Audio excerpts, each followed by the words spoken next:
Kendrick Lamar has no right to question Drake's blackness. I really hate that I'm defending Drake right now, but I gotta call a thing a thing. K-Dot, baby, your wife is just as whitewashed as Drake is. Be fucking for real. Your wife has a white mother and is just as far removed from the black community as Drake is. If we're being honest, in terms of phenotype, Drake actually looks more black than your wife does. Your wife does not look black at all. She just looks like a woman of color.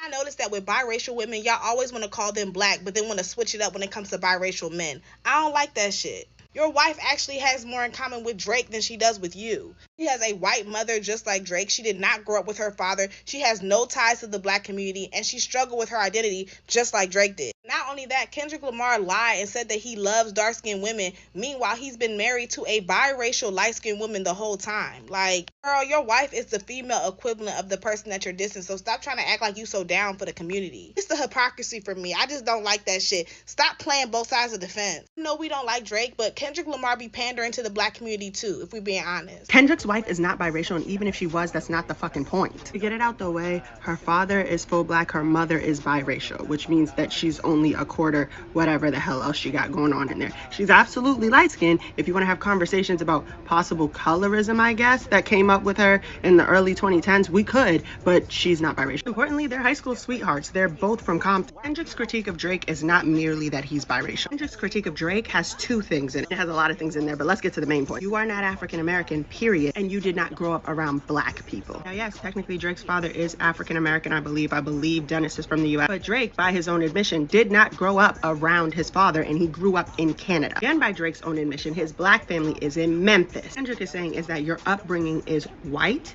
and Canadian. Biracial people who are raised by their white family can still have a black cultural experience based on their environment. Even if Drake did have a black cultural experience, it would be a black Canadian culture experience. Kendrick's assertion is that it is a caricature of black men from Houston, from sometimes Memphis, but really more Atlanta, that Drake has created to combat the lack of a black cultural experience growing up. Because J. Cole just acts like an N-word from North Carolina. But if he started acting like a roadman from the UK or acting like someone from Toronto, that would be alarming because it's not authentic to his experience. That is the point.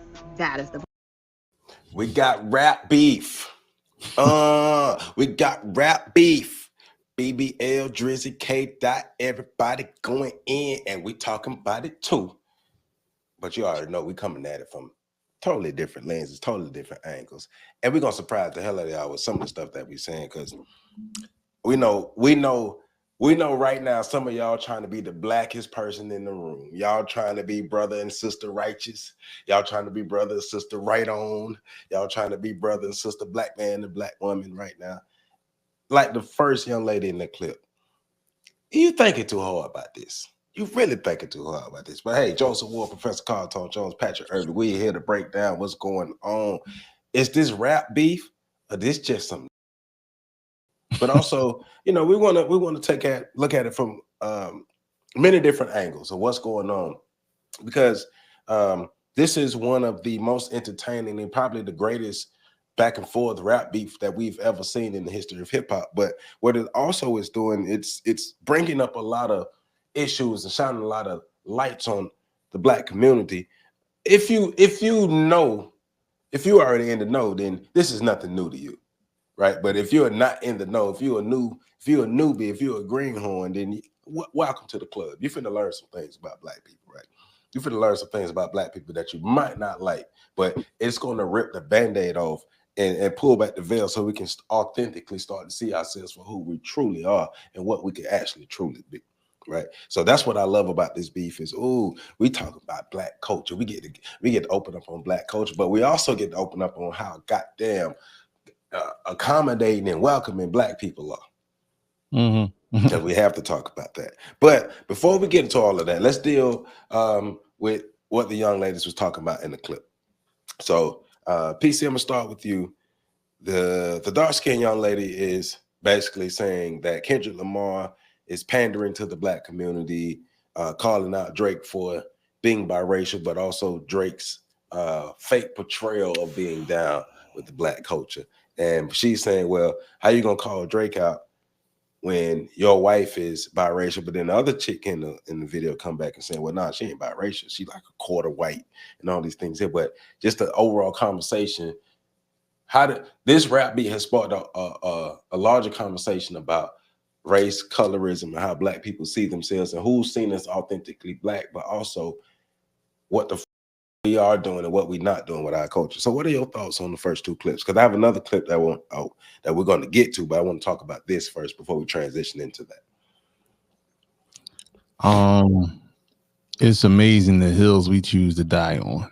I'm just saying, sometimes be your ass quiet. The ways we get, it's like the what triggers our triggers in terms of what we want to sit down and actually make and politicize as an issue. She was breathing hard too, bruh. She, and how we try to make that. You know what I'm saying? We try to bring some importance to that. I think is wild and crazy, because first of all, we're both of the young ladies. The fact that, we want to sit up here and try to, speak to somebody's blackness when we as a culture have not really truly defined what blackness is astounding to me. The fact that we're still sitting here trying to determine even what we want to call ourselves at this late day and age. And then, to take it way back to the quatroon and octoroons and, establishments in terms of how black are you based on, your lineage and things of that nature. It's a little, I don't know, it's a juvenile argument. I mean, the conversation about whether Drake is culturally appropriating black culture in America because he's from Canada it's really he not you can't appropriate people's culture who just say, here, have it. We can't appropriate people's culture who don't really have a definition of what their culture is, like a defined understanding of who they are. And culture is about, norms. Culture is about, your roots. Culture is about your more ways, your folk ways. And we don't have, we like to freestyle that shit, especially when because culture includes boundaries. You safe keep culture, and you also your culture actually talks about your culture actually sort of it basically is the prerequisite to how you function in society. And we don't do that shit at all. No, PC. We are the culture. Well, what does that mean? That means that we are the culture, and then other people like our stuff, so they try to be like us because we are the culture. And if you are the culture, then cultures want to be culturally like you, because cultural appropriation is bad when you are the culture. But culturally, if you really think about it, culture is culture, but it's not really culture, but it is culture if you are the culture. Oh, okay. You see what I'm saying? Right. Well, thanks for clearing that up. No, but that's what I'm hearing when people say we are the culture and then give no context to it. Yeah, that's just like saying I'm the table. You know what I'm saying? When people ask you what you bring to the table, well, I am the table. It's just, okay, you can't answer the question. Why don't you just, go with that then? You the whole relationship by yourself. Okay. Right. And here's what it is, right? Black people don't have an identity. We don't know who we are. So in our even like we doing a professional development, which took me back to some work that I was doing with children in high school, over the 15 years ago, right? Asking the question of who you are. And we went around and the sister went around the room asking black professionals. It wasn't just black professionals in the room, but the room was 90% black. And she identified the fact that do you realize that when I asked you who you are, many of you led with your titles, your degrees, and your positions and so forth. And, it's basically the same thing what happened when I asked the young people, who you are. Now, the Asian children could tell you, I'm Taiwanese. We do this and other Latin children, I'm half Mexican, half Puerto Rican, boom, boom, boom. And the black children, the girls, I'm a hairstylist, and the black kids, I'm a basketball player, or I'm real good at sex. They call me Horace. That literally was a response from one of the young brothers. And He said they call him horse. yeah, that's what he literally said. They call me horse. Um, and it's like that. And I said, well, the irony is y'all don't know who you are. And that's the same thing is now. So your positions and your titles become who you are because you've never taken a deep dive into who you are, where you're from, what's your roots. Never taken a deep dive into understanding your blackness. In fact, everything you've done is to escape your blackness. So you try to do everything. I'm a this, I'm a that. We'll see it in the comments. You're not black. That's a crayon. You're a Moor, or you have, indigenous, this, that, and the other. Everything except for who we are. And because of that, we don't center being black and Black defining American. what black. Yeah, it's definitely Black American and defining what that means for us. It's not for anybody outside of us to define what that is. It's for us to define that by creating normative behaviors. Like we have the code of conduct with PACS. When we have that the codified way of behaving, that's how you start to develop your culture. We don't have a codified way of behaving. We don't have a codified way of dealing with each other. You ask 10 black people in the same room, separately about what it means to be black, you're going to get 10 separate answers. Okay. Right. You so to talk about somebody is culture vulturing our culture because they're from Canada or for whatever, or because they might be you might have parents and both parents are not black. It speaks against the true understanding of what culture is. You can't accuse somebody of vulturing something that you do not identify with consistently. We serve that we serve it up on the platter. Right. And then you want to be inclusive with it. So everybody gets to be a part of it, because the same ones that say that about these rappers going back and forth and identifying as which, what, and the other, will be the same ones to invite somebody to the goddamn picnic or to the barbecue. So and context, because we are the overall conversation is this come from the rap beef between Drake and Kendrick Lamar, and within one of the bars on some of the songs, Kendrick Lamar basically was like, Drake, I hate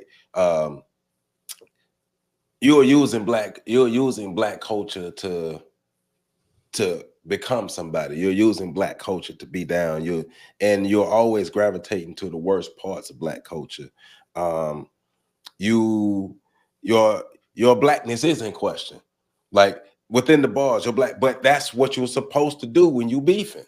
You're supposed to pull a car. You're supposed to put stuff on the table. You're supposed to have these aha wow moments. So I get that within the context of the beef. I don't get this young lady listening to this and then her feelings getting hurt. That right there, I'm not getting that. I'm not getting why she felt like that was important to kind of go that and run with that. Within the context of a rap battle, both men are trying to best each other. We don't understand that. It's not even just her. You got The Root writing about it and the same thing, talking about it being misogynoir and all this other stuff. No, it's not. Like people, it's amazing what people will politicize in the black community regarding entertainment and things of that nature. But you live in a community where the cost of food has doubled over the last 2 years. We're not politicizing that conversation. These the same women who sit there and watch the housewives beat on each other and cuss each other out and don't have a problem with it. Stop being hypocritical. And that's the main thing about this rap beef is a lot of people are being hypocritical. I like rap beefs. I've always liked rap beefs, and I'm gonna continue to like rap beefs. I'm all up in this. I like this. I ain't gonna lie to it. But that doesn't mean that I'm blinded or I'm biased to what may be going on around this or from this or even in the world because of this, right?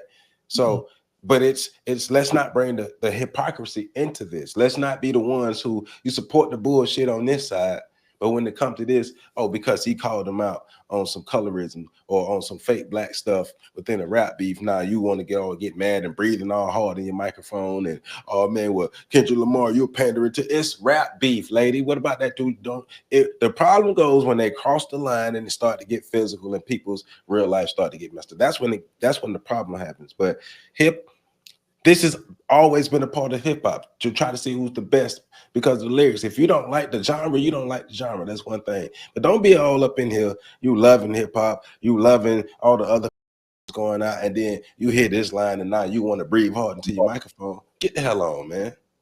Yeah, that's it. Like I said, man. And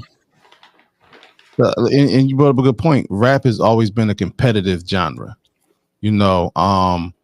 And for the most part, that aspect of it is good because they brought out the best in rappers, you know. And we used to hear it all the time, you know. Especially you know, so you determine who the best. Yeah, well, you know, you had you know, the battles between MC Shine and KRS-One, and you know, you had a lot of good battles. Like even in the city, like Philly, we had some good rappers. Like people don't know, man. Will Smith was a tremendous battle rapper. Back in the day, he used to tear fire to everybody down here. Bro, I'm gonna say this. I'm gonna bring Pat in, but one of the oldest rap battles was what? Cool Mo D and Busy B Starsky.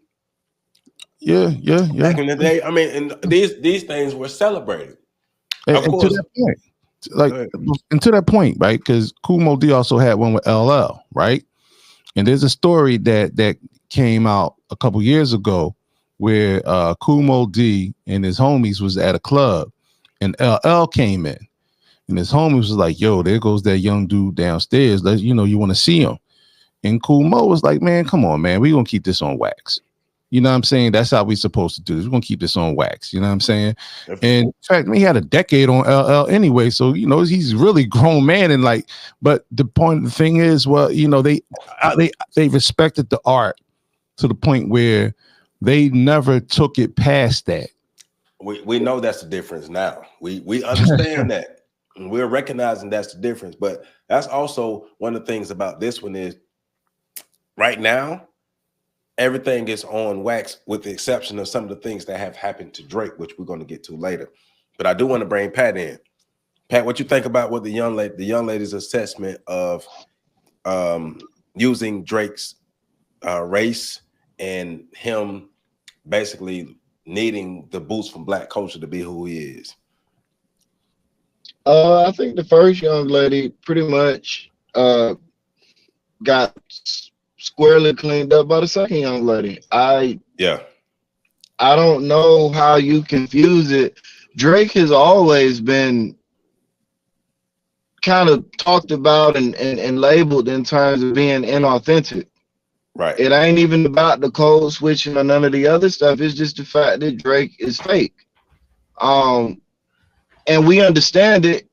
It's a marketing tool. Like Drake is trying to sell records. And you know, those stories come out where you hear about people that know Drake or that get in an environment with Drake and they like, oh man, when you really get to know Drake, he's a white boy. He's a Canadian white boy. But of course, that ain't gonna sell records.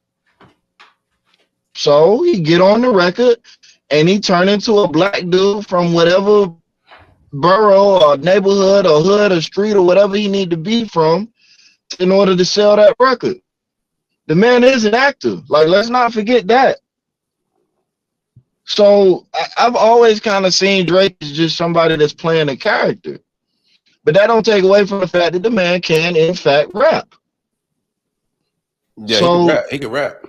He proved that. I took it there and her, like we talked about this, her bringing up Kendrick's wife, they're not the same, ma'am. That's not the same at all. First off, Kendrick rap, far as I know. Kendrick's wife, far as I know, don't rap. Second off, you don't know what her lived experiences are to try to break being black down into a set of phenotypes that are very, very broad, because not even all black people have the same phenotypes. There are like 5 distinct different types of versions of black faces. So if which phenotype, which model are we using when we define blackness? Me, Joe, and PC all got 3 different noses, but they could all be considered noses. I'm using the So, the Gullah Geechee nose. yeah, so I'm just kind of like, what do you mean? Black people all got big lips. They ain't all the same size. They ain't all the same big. And if you see a black person that don't got big lips, does that mean that they not black? Because there's a lot of black people that don't got big lips. Yeah, it's a lot of black women that don't got big asses. It's a lot of black men that don't got big. Are they not black because they are missing these stereotypical phenotypes or body structures? Like, so that whole argument is foolish, especially when the argument against Drake is you're not authentic. Is really what I boiled the argument down to. You're not authentic. But it does, like, I like the angle PC took, because it does get to be a very interesting conversation when you start having these conversations with people about black culture. What is black culture? Nobody knows. There's an argument. Do we have culture? Do we not have culture? Is it a counterculture? If it is a counterculture, counter to what? Like, so you got all these conversations, but instead of going deep, because the battles, hip-hop beef always provides us with an avenue to analyze who we are as a people, because you never have more in-depth, you never have more opportunity for as in-depth conversations as you do when people are beefing. Like, that's when, and not just hip-hop, just beef in general amongst celebrities. That's when all the black people decide they want to flip the switch on their brain to on. The problem is there ain't nothing in there to really have a conversation about nothing, because it's been shut in off mode for so long. So we had these interesting spots, but I think, and then it goes to the point of people just getting too vested. I think that it's great on Drake that he never backed down from a beef. Right. That's amazing. Right. I think it's great on Kendrick that Kendrick has wanted beef since he started. That's amazing. The Control verse was over 10 years ago. That's amazing. The only person in all of this shit that I'm looking at sideways is J. Cole. But right. I can respect him as a man for standing on his morals, but as a hip hop person, as a rapper, don't jump in it from the beginning if you're gonna back out. Like, if don't let your morals kick in after you shoot a shot. No, I get that too. I'm just saying I can respect as a man him acknowledging that he stepped the wrong way and wanting to switch gears. But as a rapper, J. Cole can never be in my top 5, top 10 ever again. When there was beef outside, he ran inside. He can never say he's the best ever again. And y'all know I fucks with J. Cole. Yeah, I like J. Cole. But J. Cole, I like J. Cole too. I love J. Cole. I probably listen to more J. Cole than any of the other ones. Me too. And that's why, that's kind of like when he dropped out of it, I like, damn, that one I actually really listened to them dropped out. Because I do not like Drake's music. I do not like that. He has gained my respect though. As an MC, he has gained my respect. Like Pat said, he's never backed down. He has bars, and in this one, he was battling like 5, 6 people and was still going. So he has gained my respect. I don't like his music, but like the one I was actually listening to them backed out. But J. Cole can never say that he's the best rapper. He can never say he's the GOAT. There is no big 3 no more. There's only a big one, and that's K-Dot, and we all know that now. So, yeah. That's my thoughts on those the 2 young ladies. Yeah. Well, the my problem with the dark skinned young lady, with the brown skinned young lady, my problem. Yeah, you know, with your colorism. Yeah, I said it. I said we got a brown skin and a light skinned lady. Yep, I said it. But let's go to it though. Let's jump into it. So, because this lady has these feelings or this thought, we have to acknowledge it and we have to accept. Well, hold on, Joe. Let me cut you off because I'm blacker than you. Oh. Go ahead. My bad. I can't So talk you know, about. I I get ain't to dark speak enough. first. I ain't Yeah, dark I enough to get to talk about speak this. first on these topics because I'm Okay. blacker than both of y'all by a good margin. Go Uh, ahead. and so in that, the dark skinned chick wasn't wrong because she dark skinned, and you know, Oh, it really is all about. So the light skinned chick, she had to come twice as hard to present a better argument than the dark skinned chick, and she didn't come twice as hard, so she lost. oh. So forget actually sense being made. It's about how they come and the tone of their skin. Because if a dark skin or brown skinned woman says something, then it has to be true because her feelings and the thoughts behind it has to be real because the tone of her skin, right? That's what we're saying. Yeah. That's what you saying. Yeah. But You that know, but let's be real. This is a lot of stuff that's put out there because I'm a black woman and I said it has to be true. Well, baby, no, no. you know the irony by that is, and I've talked about this on my office hours a lot, is that a lot of women live vicariously through somebody else's experiences and they internalize it and it becomes their emotion. And what she sounded like is like her feelings was hurt that he didn't end up with a dark skinned sister. You know, Right. she basically stated, you claim you love black women and dark skinned women, and look who you ended up with, and this, that, and the other. So it's like she took that personal. So once you start taking situations like this personal, now you have biased, and on all and everything you're saying after that is speaking from that bias. And we were talking about even before the show, man. A lot, unfortunately, with us, a lot of our sisters, they move in ways where they create these situations where they they can basically change, shape shift, and move on a different way. But black men have to walk through this manicured, ever evolving line of making sure that we don't step out of line in regarding a black woman's feelings. And even if we don't disregard her feelings, if she feels as though we disregarded another sister's feelings, you know, we still have a penalty to pay for that. It's basically it's quintessential to walking on eggshells, and with there being a small path in between, but the room keeps shaking, so the eggshells keep moving. So you got to consistently try to navigate your way through a shaking room of eggshells, in this regard. And that in itself is creating the type of first of all, it creates frustration, anxiety, and it makes men want to look somewhere else in terms of dealing with people. And I'm not, and I'm just really speaking from a place where when she spoke on that, she basically was condemning that man for his wife. And but if you look at the legal definition of a woman, I mean of a black man, of a black person, his wife fits that dynamic.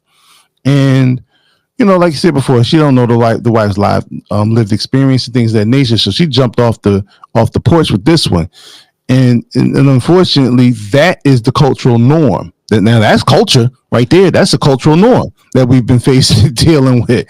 So I just wanted to address that point. Because I'm trying to find out, did Kendrick Lamar say he liked black women or did he say he liked dark skinned women? And I, go ahead. no, go ahead. And because I found an article who's summarizing the video that we just saw. The young lady, her Instagram name is Medusa Show Off, and one of the things that she said is Kendrick Lamar's wife is just as removed from the black community as Drake is. And my question: how the you know that?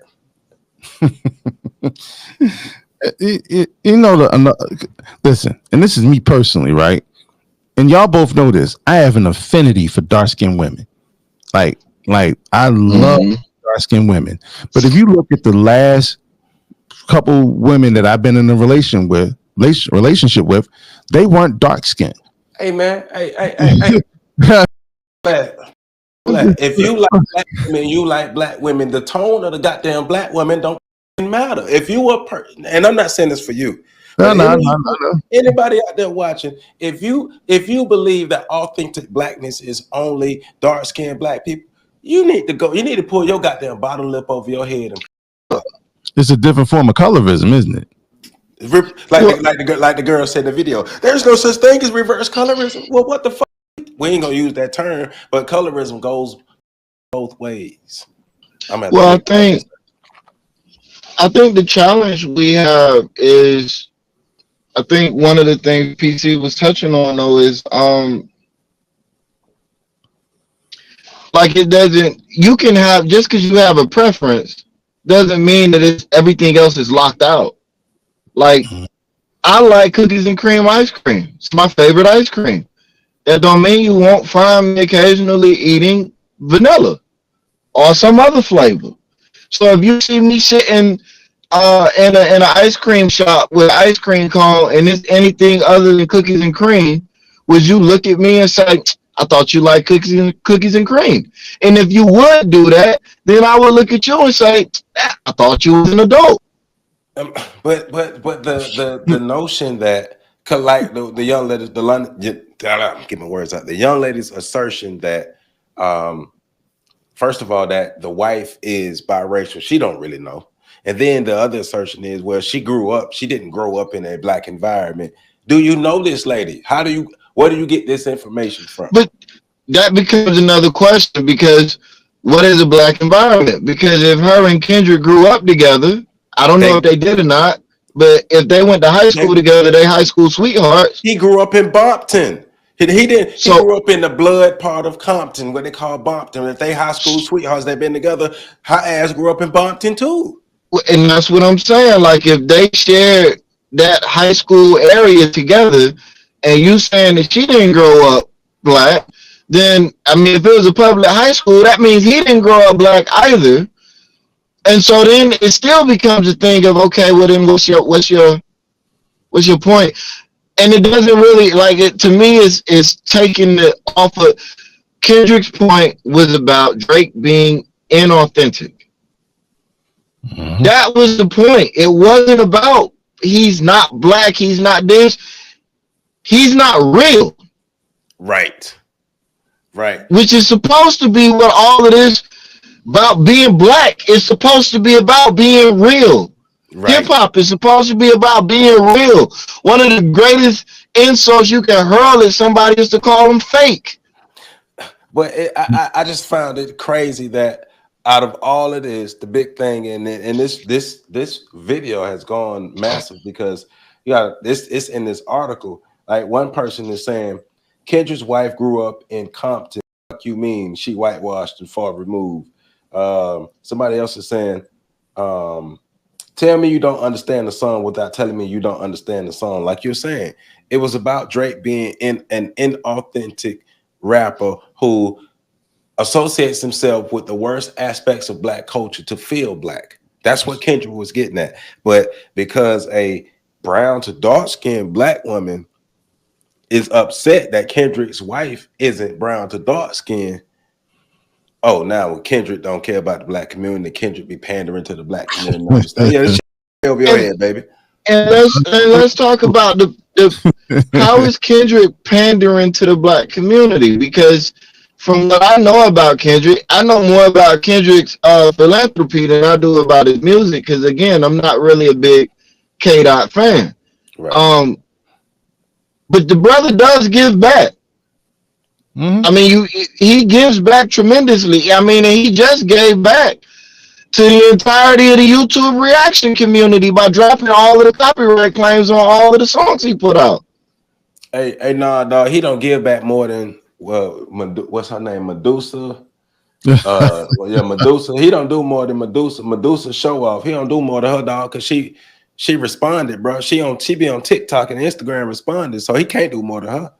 I don't know who Medusa show off is. That's the first video that we saw. Oh, I still don't know who that is. So okay. Yeah, but here's the funny part, right?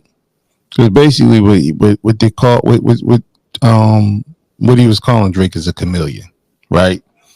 And which okay, and that's cool because and I'm not gonna lie, there's certain aspects of hip hop that I wish wasn't so authentic. Right? There's certain aspects I wish wasn't so authentic. Right? But we do need to stop lying about the authenticity because hip hop has always been about theatrics.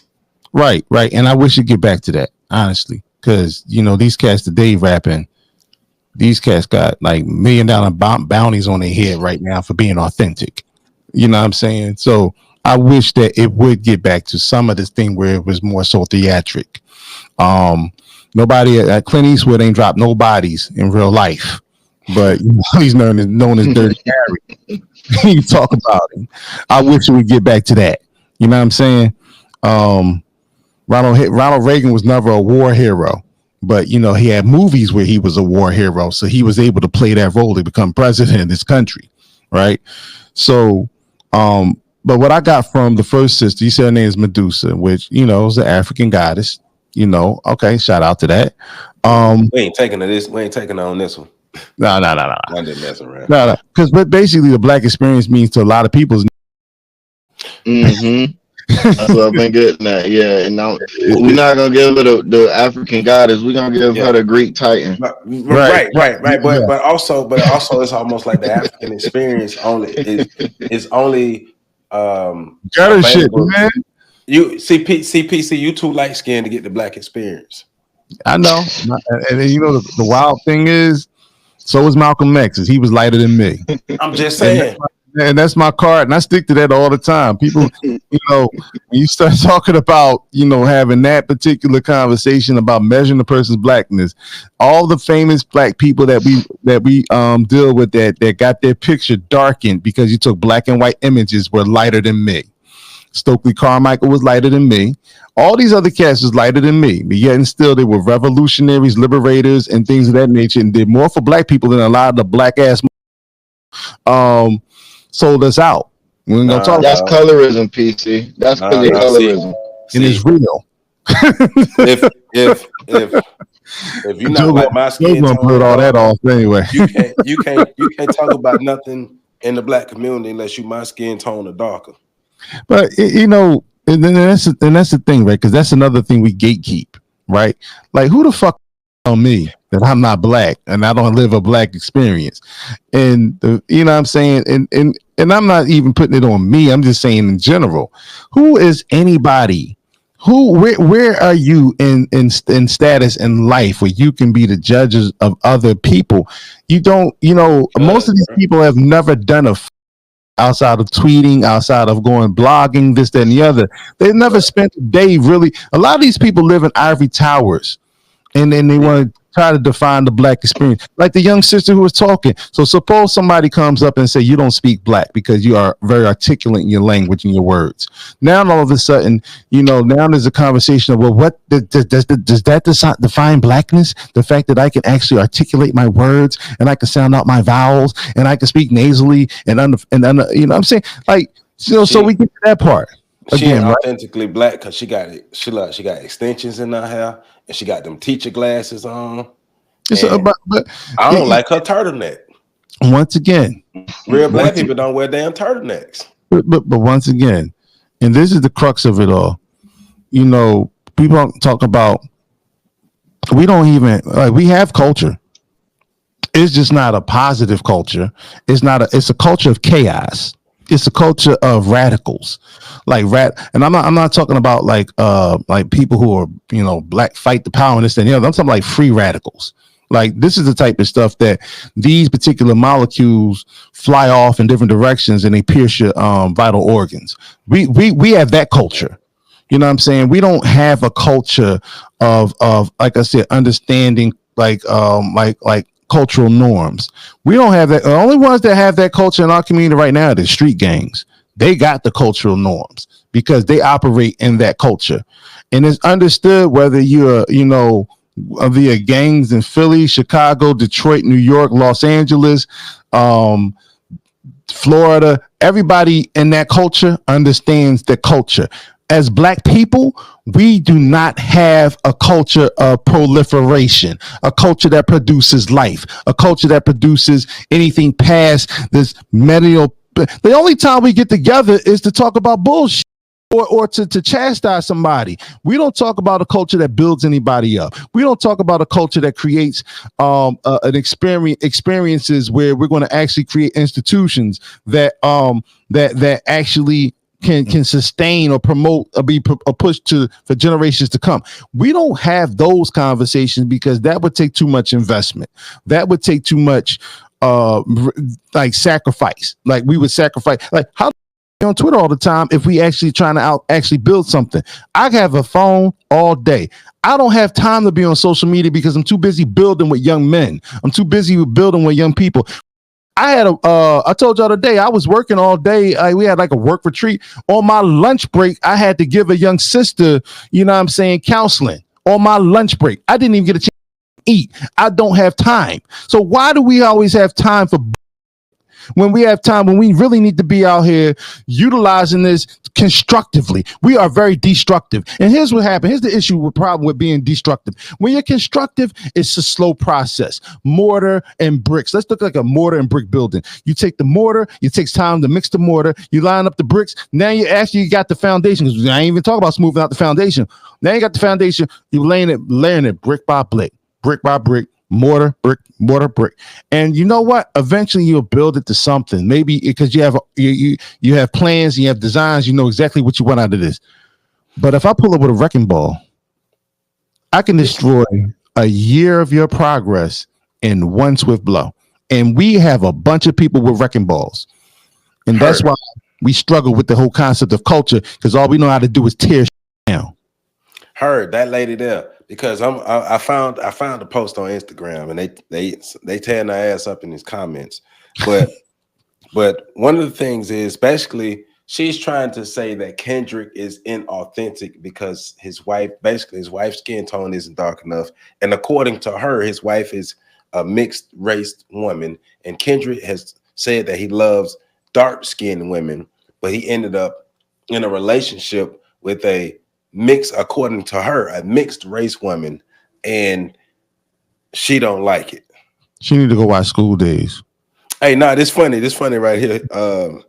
This person says he lied and said he was dark skinned. He lied and said he loves dark skinned women and married a light skinned one. That was the wildest part. And then he came back and said, my wife is slim, but I love thick women. I'm lying. It's funny because they mess with the chick, like, but it's less like the idea is like this one comment here is saying, nah, but Kendrick been acting like Dr. Umar for years. Now imagine if Dr. Umar went and married a white woman. Well, first of all, Dr. Umar ain't marrying nobody. He ain't marrying black women either. He just making them baby mamas. So first of all, with that. Second of all, this man is in a relationship with the woman that he been with since high school. So, but according to you, she half white, but everybody else is like, well, nah, the information you got is wrong. Yeah. So you're loud and wrong out here on some bull. And this man, we should question his blackness, or we should pull stuff back, or say he's pandering because your feelings hurt, girl. But it's all irrelevant anyways, because Kendrick's wife ain't in the beef. Right. Right. So it don't even matter. Kendrick is talking about Drake and what Drake does, and who Drake is, and Drake. Even when he wrote the letters to his family members, the letters weren't disrespectful to his family members outside of his black daddy. The letters were disrespectful to Drake. Hey. So yeah. What's even funny is she only got 7,000 views from this video on her own Instagram. So everybody else getting more views off that than she is. So, okay, so we're going to question Drake's blackness. Let's talk about some people who really identified as being in the movement, okay?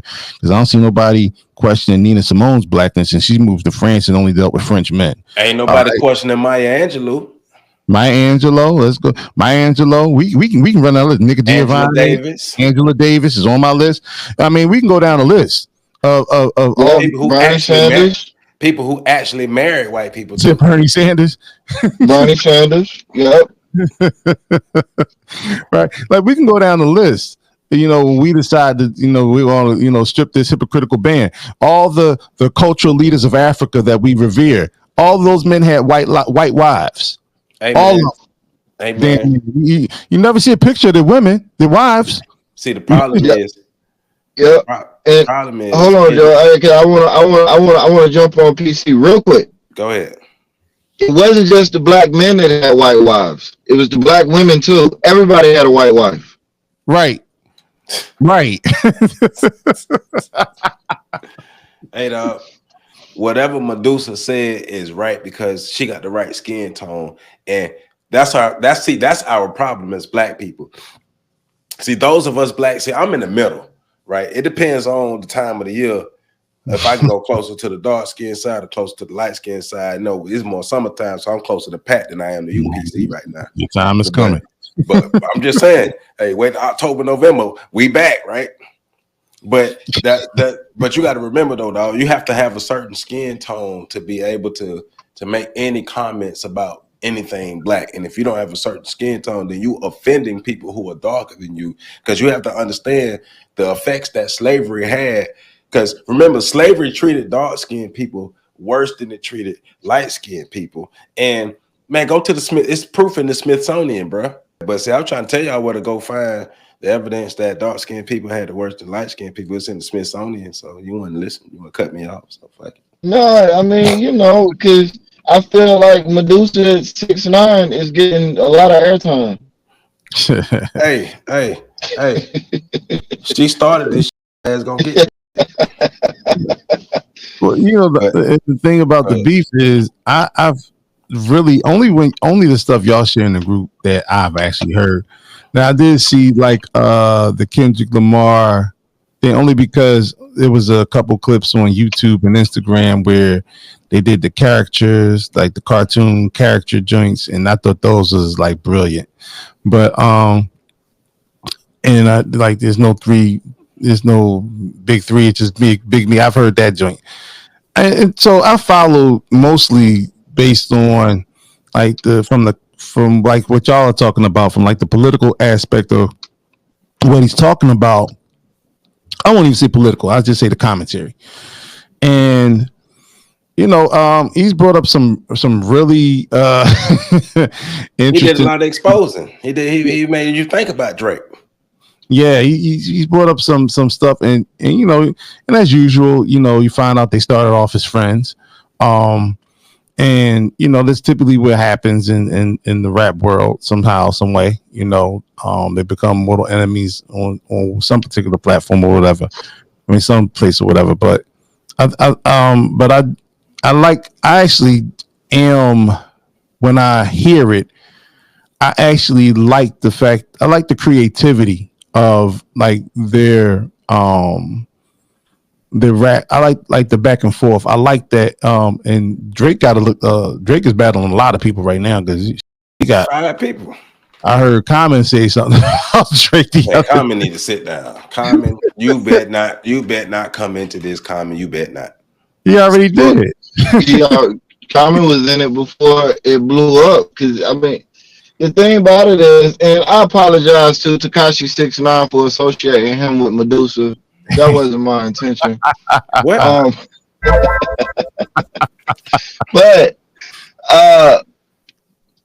I think the thing of it is like one of the things in terms of Drake grooming, and I'm not gonna call him a PD. That's not what I'm saying. But what I am saying is historically, there are a lot of artists that have come out and said that Drake, when they first was getting in the game, tried to wine and dine them and treat them and do all of this other stuff because he wanted rights to their songs or rights to their music so he could re-perform it as his own. Also that he could gain ownership of their catalog or whatever the case might be. So I'm not saying that that's something that he's done with Kendrick, but I am saying that that's something that is known, because this is even before the beef started. People were saying these things about how Drake wines and dines new artists to gain access to their material. So I'm when I think about the beef and the falling out, Kendrick seems to be somebody that's very big on authenticity. When he found out that Drake wasn't authentic, that was probably like, I can't roll with you. But then I wouldn't put it outside of the realm of possibilities that Drake might have tried to maybe bogart some of his music, or maybe ask him for some songs, or ask him to write a song for him, or any of these other things. You know, Wayne has come out. The old clip of Wayne, I'm not gonna say it's come out, but the old clip of Wayne is resurfaced, where he was saying, he was, when Drake first started, he was telling him, be you, be Canadian, be a Canadian white boy, because that's what you are. Mhm. So it speaks to, like, even going all the way back to Drake's early days, there was this desire on his part to want to act the way he thought would be appropriate. And of course, he's an actor. So why wouldn't he want to play the role that's going to get him the most money? But Who let him in? Yeah, wasn't he on that one of those Nickelodeon or It's Disney? the grassy high. Hey man, Yeah. hey, who let him into the culture? and that's where we go back to where we now, you know, and I'm like, okay, now we spinning the block, because I agree with what y'all was saying earlier. You can't call people culture vultures when you're excited about them taking a part in your culture. But the other part of that is, um, vultures really only, unless I'm wrong, for the most part, vultures picking carcasses. There you go, technical Ted. Something that's dead. Yeah. Yeah, There like, you go. And so nothing I'm dead. just kind of like, are we really thinking about the words we using? Like, No, but you gonna call the motherfucker culture vulture? Why do you care if they're picking at something that's dead? Because that's culture breeds death. it's dying culture. But it's like, all right, well, remember when Drake and Pusha T was going at it, and Pusha T was giving him the business?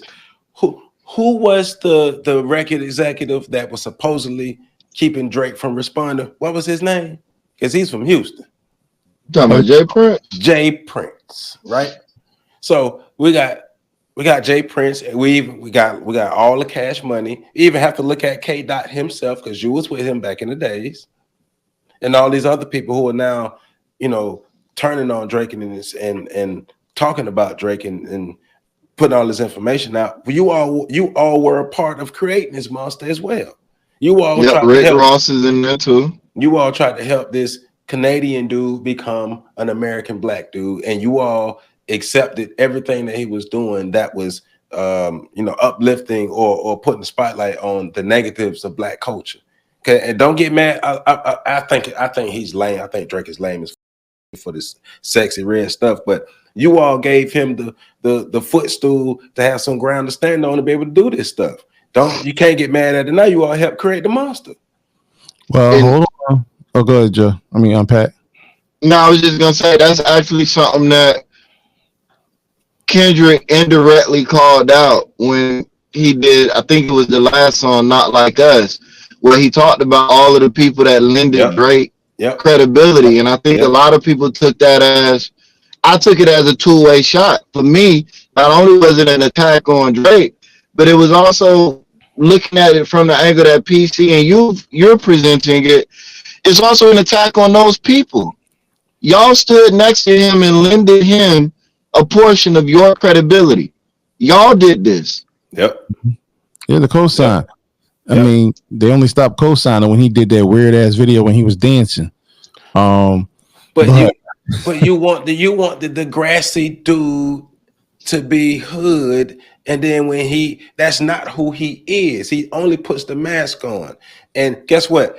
He gonna get tired of having that goddamn mask on sometimes. So he gonna take that goddamn mask off and be more of who he is. And when he do that, y'all like, nah, go back to the fake hood black person stuff. Like, make your minds up. I mean, if you ever listen to Drake in an interview, it sounded like if you close your eyes, you know, who's this white dude talking? So you know, it's funny, man. And this is why it's hard to put any credence in this whole thing. Because just as y'all mentioned, man, when people thought that there was a come up to put Drake on when he was hot, and they thought that they would come up by, you know, pulling them in and doing this, that, and the other, they sold a little bit of their soul. And once you do that, once you cross that line, you know, you can't just sell a little of your soul. You pretty much sell yourself out. And that is, where even Kendrick gonna have to eat this one, because Drake put him on his tour. When he went to Canada and performed his first show, Drake showed up in the audience, and the next thing you know, they became the best of friends. Yep. You know what I'm saying? Yep. And you know what I'm saying? And it was like, then after, now of course things get exposed through you just being with somebody after a while, but I'm pretty sure, just like us in bad relationships, we see the red flags and we keep going because we think we can still work something out of this. And that's pretty much what you have to, when I look at that situation and how it unfurled, these dudes were taking subliminals at each other for the last decade. And if you've seen this stuff, why are you not addressed it? Because part of a lot of their back and forth, they were still like working together and on tours with each other while some of the back and forth was going on. Like Common said, it don't take a whole day to recognize sunshine. It don't take too long for real to recognize fake, unless you fake yourself. Yeah, I mean, and like I said, man, I'm not really like some hardcore hip hop head are on the concept of being like super authentic. I understand that if like your character is your character, right? But at the end of the day, this is entertainment. Now, it's more than entertainment to a lot of people who actually vicariously live through hip hop, this and the other. But go finish. But so I'm not expecting. I expect people to be real, in terms of like who they are, like your character and so forth. Be that person. In terms of the way you carry it out, and this, that, and the other. That's a I mean, I don't want you to be like we just talked about spinning the block. I don't want you spinning the block for real. You know what I'm saying? But stop the hypocrisy. Stop the hypocrisy. Don't get pro-black on us now. Don't become the blackest person in the room now that rap beef is going on. And then you're going to go back and watch some trash-ass TV shows y'all been watching. Mm-hmm. Y'all finna go back and support all the other that y'all been supporting. Mm-hmm. But now when the rap beef come up, you want to act like you want to put a shine on, well, this is what's wrong with the black community. It been wrong with the black community. It's been wrong. All of this stuff has been happening. Stop trying to act like you just exposed us to something that we had no idea that went on. We all know this. Stop trying to act like rap beef is just something new. It's always been a part of hip hop. It's always been a part of hip hop. We've known forever that the black community was dysfunctional. We've known that. We've known forever that the black community, we have no real loyalty among ourselves, and we will allow anybody to come to the barbecue. Anybody. As long as that person makes you feel good, right? And we all understand that colorism can go both ways. Right? We all know these things, but somehow when this beef is happening, all this brand new and everybody's some new guru, some kind of wizard dropping knowledge on everybody. We have no idea man, y'all, this is another result of black people failing to understand our own history and acting like we just stumbled upon something new and enlightening people. No, man, y'all need to, this is the same like we said last week. This is the equivalent to you've been working on this job in this industry for like 10 years. They hire these new people. This new person come in. This new person, bright-eyed and bushy-tailed, got this goddamn idea that everybody don't know that don't work. And this person come in and spilling this idea, and somebody got to break their goddamn heart, tell them sit your ass down because you don't know what you talk about. That's where we at. That's where we at over. And all of this comes out of a rap beef, and it's crazy because. Once again, I like the rap beef. I like the stuff going on. But my thing is always with rap beef, as long as it stays on wax and as long as it doesn't cross lines, then we're good, because that's the competition of it. And it's not going anywhere. But the fake cultural criticism and analysis based off of people because your feelings are hurt because something didn't go your way or because you misinterpreting something and you clearly don't understand racism or everything that's going on.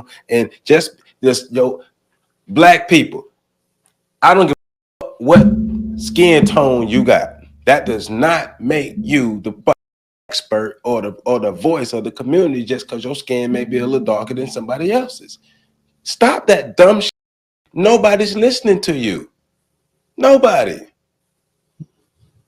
Damn. Well, no, there are people listening, but the problem is the people that are listening to dig deeper into those particular concepts, and this really is exposing. Like, this is a microcosm of the issue in the black community. That's why. That's why I made the thumbnail what I made it. Rap beef exposes Black America. Right, and the biggest problem in all of this, like we said before, is Negroes get to cherry pick what's black, and they get to cherry pick their blackness in the topics of discussion. Whereas, a culture is what it is. You don't get to pick and choose. Like, if you go to a people that grew up in a predominantly Catholic culture, when they feel like they've committed a sin, they actually go to confession. They have certain duties or certain responses that they have to pour out because of their culture. Their culture tells them they have to do that. In our culture, we don't have that. We have calling people out, calling this and the other, but for what? And Pat brought up a great point about the culture vulture thing that needs to really be examined and explored. We only, we talk about blackness, people only talk about the lowest forms, the lowest vibration of what being black means. It's just the criminal element, the disrespectful element, the petty element, the vulgar element, the ratchet element. Those are the things that people identify with being black. We don't talk about the heights and the glories of black achievement. We don't talk about setting standards that mean that certain levels of disrespect will not be tolerated culturally, that you carry yourself in a dignified way, that you move and operate in integrity and honor. Excuse me. Men carry themselves a certain way, women carry themselves through virtuosity and so forth. We don't talk about those types of things because, and ironically, no, let me take that back. We do. We call those people corny. We call those people corny. Call them nerds. We find any type of way to dismantle them. We try any type of way to break them down brick by brick. But why isn't that the status quo for, oh, my bad, because y'all trying to be white? Well, what the hell does that mean? Some people just need to shut up. Just shut up. Your analysis is not helping. I mean, it's not helping. Like, the color of your skin does not give you full range to just say whatever the to say. It doesn't give you full range, or it doesn't give you the knowledge you need to even articulate or even conceptualize what's going on around you. Just being a black person in America is not enough. If we're sitting here complaining about the presence of Drake in hip hop, well, who created the atmosphere? Well, the problem we really need to, because PC brought it up, and Joe, you've been punching on it. Who identifies what black is, and when do we decide to identify all of blackness? Because right now, what we're using as the barometer or the metric, the measuring stick of blackness, is basically the shit the white people gave us in the early 1900s. Yeah. Like, they were the last people to take interest in actually defining blackness. And they defined it according to their needs. The worst of the worst, the lowest of the low. And we spent all our time pushing back on it, doing everything we could to argue against it, and never ever bothered to collectively in any meaningful way come up with, okay, well, what does being black mean? In terms of like the upper echelons of it. What are the higher values and morals and things that we're aspiring to? Not the lowest, what are the highest? And the reason we identify that as white whenever somebody is trying to be something more than a gutter dog is all of those higher values have been claimed by white people. there's no black expression tied to them. So, like, that's part of the cultural work that we need to do. We need to identify all of black experiences, put it on a spectrum so we can identify what it looks like when it's going wrong and what it looks like when it's going right. And then start pushing people to the other end of the spectrum. Because right now, like with that's going on, whether it's staged or not, fake or not, real or not, the corporate execs are in on it or not, it's going to be some black people somewhere saying that's how black people rock. And they're going to be saying it with pride. Yeah. Yeah. I mean, whether corporations are behind this or not, it's still happening. Ain't nobody's making either one of these gentlemen who's into this do this at the end of the day. Nobody's making them do this. Yeah, it's a part of the things that they're gonna get into. But once again, it's a part of hip hop culture. Let's not get self-righteous now. Let's stop with the hypocrisy. Don't get self-righteous now. And then when them housewives of Atlanta come on, you all up in that, or any other crazy ass show come on, whether you male or female, whatever you're watching. Let's not do that. Let's not act like this is the worst thing that has ever happened to black. Because this may not even be the first beef of this year. First rap beef of this year. But because of the attention that was going on, like I was watching a video the other day. A video earlier, and one of the gentlemen was basically trying to compare this to the East Coast West Coast battle, but he also he's a younger dude, so he didn't know no better, because in he said that basically the black community was pushing the East Coast West Coast battle. And I'm like, yeah, your ass clearly wasn't alive then, and if you was alive, you had to have diapers on, because the black community wasn't pushing that. The media was pushing that. The Source magazine was pushing that. And so these are all the elements that have always went into destroying our culture. And we get it. We get how all those things go into it. We get how this could turn ugly enough, but it didn't. It didn't turn ugly, just like a lot of rap beefs back in the days that you enjoyed. You enjoyed the Ice Cube against NWA. You enjoyed that. You enjoyed Common against the Lynch Mob with Ice Cube and them. You enjoyed that. Everybody enjoyed Tupac versus Biggie. Everybody enjoyed Nas versus Jay-Z.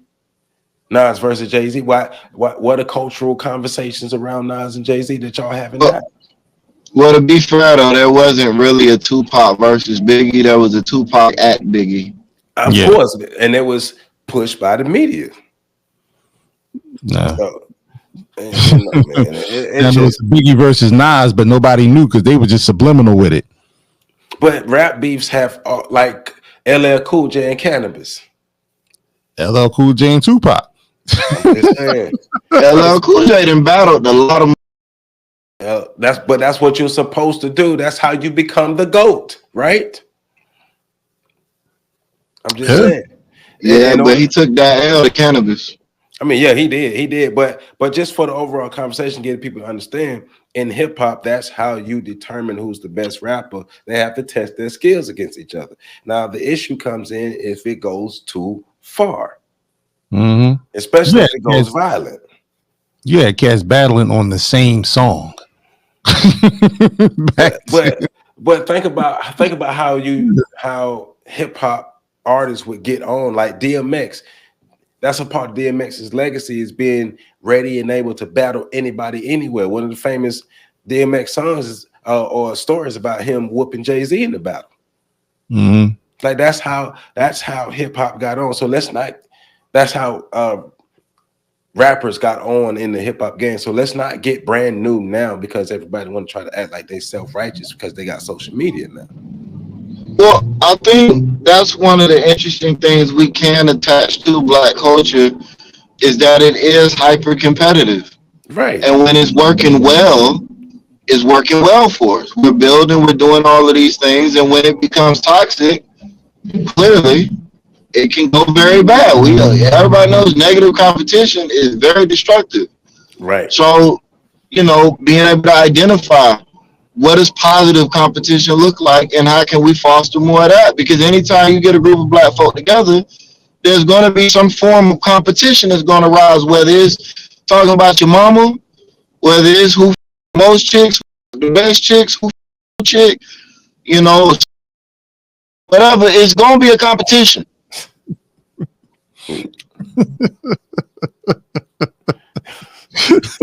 And mute out. You're just gonna mute after all that. Well, I didn't heard plenty of girls having the conversation, but Nice. the point is, competition is one of those things where we can say, okay, that is definitively a part of the black experience. Nah, I was messing with you. You just drop all them curse words and mute.